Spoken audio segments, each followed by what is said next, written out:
नमो भगवते वासुदेवाय। जय श्री हरि, जय श्री भगवान विष्णु जी, जय श्री भगवान कृष्ण जी। कुरुक्षेत्र के मैदान में भगवान श्री कृष्ण जी ने अर्जुन को जो समस्त ज्ञान दिया वो देखा जाए तो 4 योगों के अंतर्गत ही दिया। उस सारे ज्ञान को 4 योगों के अंतर्गत समझा जा सकता है। ज्ञान योग, कर्म योग, ध्यान योग और भक्ति योग। ज्ञान योग की महिमा भगवान श्री कृष्ण जी ने अर्जुन से बहुत बताई है और उन्होंने ये भी कहा है कि ज्ञान योग सर्वश्रेष्ठ योग है और ये योग मनुष्य के समस्त अज्ञान को नष्ट कर देता है। अध्याय 4 श्रीमद् भगवद गीता के अध्याय 4 श्लोक 35 से 39 तक में ज्ञान योग के बारे में स्पष्ट तौर पे सब वर्णित है। वो सब वर्णित है जो भगवान श्री कृष्ण ने अर्जुन के जरिए समस्त मनुष्यों को ज्ञान योग के बारे में बताया है। ज्ञान उसी को प्राप्त हो सकता है जो जितेंद्र हो। जितेंद्र का मतलब ये है कि जिसने अपनी इंद्रियों को जीत लिया है, जो परमात्मा में श्रद्धावान हो, परमात्मा में श्रद्धा रखता हो, जो जिसका अंतकरण शुद्ध हो और परमात्मा के प्रति परमात्मा को जानने का उत्सुक हो, ऐसे व्यक्ति को ही ज्ञान प्राप्त होता है। ज्ञान प्राप्त करने के लिए बहुत आवश्यक है कि हम उन व्यक्तियों के संपर्क में भी रहें जो वास्तव में परमात्मा को तत्व से जान चुके हैं। ये भी भगवान श्री कृष्ण ने इसी अध्याय में अर्जुन से कहा है।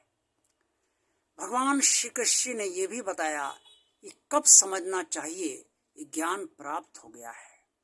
भगवान श्री कृष्ण ने स्पष्ट तौर पे कहा कि जब हमारा मोह नष्ट होने लगे और सारे प्राणियों को हम ये समझने लगे कि सारे प्राणी परमात्मा से ही संचालित हैं और परमात्मा के ही अंतर्गत विराजमान हैं, तो इससे हमारा मोह नष्ट होने लगता है। जैसे जैसे हमारा मोह नष्ट होता जाएगा, हमारा ज्ञान नष्ट होता जाएगा, क्योंकि मोह के कारण यह ज्ञान बढ़ता है और अज्ञान नष्ट होने से हमारा ज्ञान बढ़ता जाएगा। श्लोक 35 में भगवान श्री कृष्ण ने ये स्पष्ट तौर पर कहा है, जो अध्याय 4 में स्पष्ट तौर पर वर्णित है। श्लोक 39 में भगवान श्री कृष्ण ने स्पष्ट तौर पर कहा है कि जब जितेंद्र व्यक्ति को, यानी जिसने अपने इंद्रियों को अपना अधीन कर लिया हो, जो परमात्मा के प्रति श्रद्धावान हो, उसका ज्ञान जैसे जैसे बढ़ता है उसे भगवत प्राप्ति होने लगती है, भगवान का सानिध्य मिलने लगता है, भगवान का सानिध्य बढ़ रहा है ये उसे महसूस होने लगता है और भगवान से जो परम शांति उसे प्राप्त होती है वो भी उससे मिलने लगती है। इससे वो जान सकता है कि वो ज्ञानी बन रहा है और भगवान से जुड़ रहा है।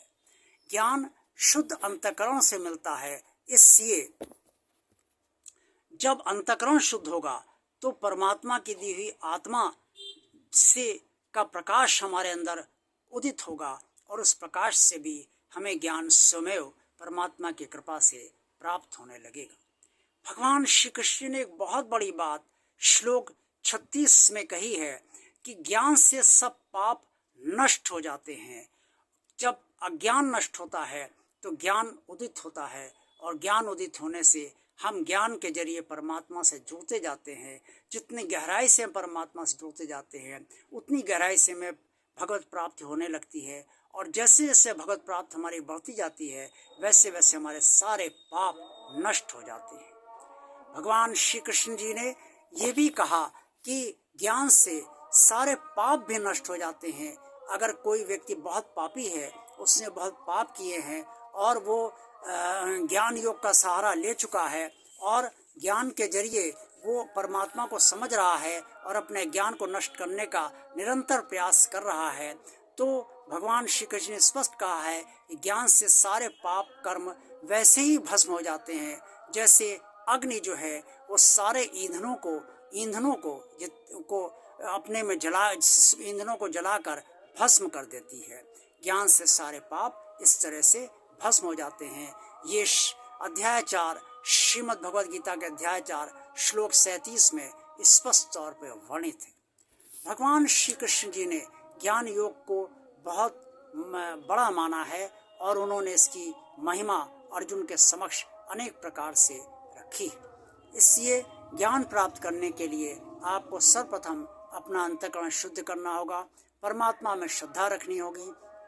किसी तत्व ज्ञानी जो परमात्मा का तत्व से जानता उससे ज्ञान लेना पड़ेगा, और अगर ऐसा संभव नहीं है तो आप श्रीमद् भगवद गीता का परमात्मा में श्रद्धा रखते हुए अध्ययन कीजिए, आपको ज्ञान मिल जाएगा। ज्ञान से आपका मोह नष्ट होगा, अज्ञान तो नष्ट होगा ही, मोह भी नष्ट होगा। आप परमात्मा से जुड़ते चले जाएंगे, आपका कल्याण होगा और आप परमात्मा को अंततः प्राप्त भी कर लेंगे, और जो पाप जाने अनजाने आपने किए हैं वो भी आपके नष्ट हो जाएंगे। ये भगवान श्री कृष्ण ने स्पष्ट तौर पे अर्जुन से कुरुक्षेत्र के मैदान में बताया है, जो अध्याय 4 श्लोक 35 से 39 में श्रीमद् भगवद गीता में स्पष्ट तौर पे वर्णित है। आज का वीडियो आप सबको कैसा लगा? अच्छा लगा है तो लाइक कीजिए, देखते रहिए भगवान और आप चैनल। वीडियो पूरा देखिए ताकि आपको पूरा वीडियो का आनंद मिल सके, और पूरी श्रद्धा आस्था विश्वास के साथ आप श्रीमद् भगवद गीता से संबंधित वीडियो अवश्य देखिए, क्योंकि ये भगवान की वाणी है जिसका मैं उनकी कृपा से ही आप सबको समक्ष उच्चारण कर पा रहा हूँ। जिन श्रद्धालु भक्तों ने भगवान आप चैनल को अभी तक सब्सक्राइब नहीं किया है वो इसे सब्सक्राइब कर दें, भगवान का कार्य मानकर सब्सक्राइब कर दें, भगवान का कार्य आगे बढ़े इसके लिए सब्सक्राइब करें, और कमेंट्स बॉक्स में आप सब जो कुछ भी कहना चाहें वो अवश्य कहिए, और इस चैनल को ज़्यादा से ज़्यादा शेयर कीजिए ताकि आप सब की तरह अन्य लोग, आप सबसे जुड़े हुए लोग भी इस चैनल से लाभान्वित होते रहें। देखते रहिए भगवान आप चैनल, आप सबका कल्याण हो। ओम नमो भगवते वासुदेवाय। जय श्री हरि, जय श्री भगवान विष्णु जी, जय श्री भगवान कृष्ण जी।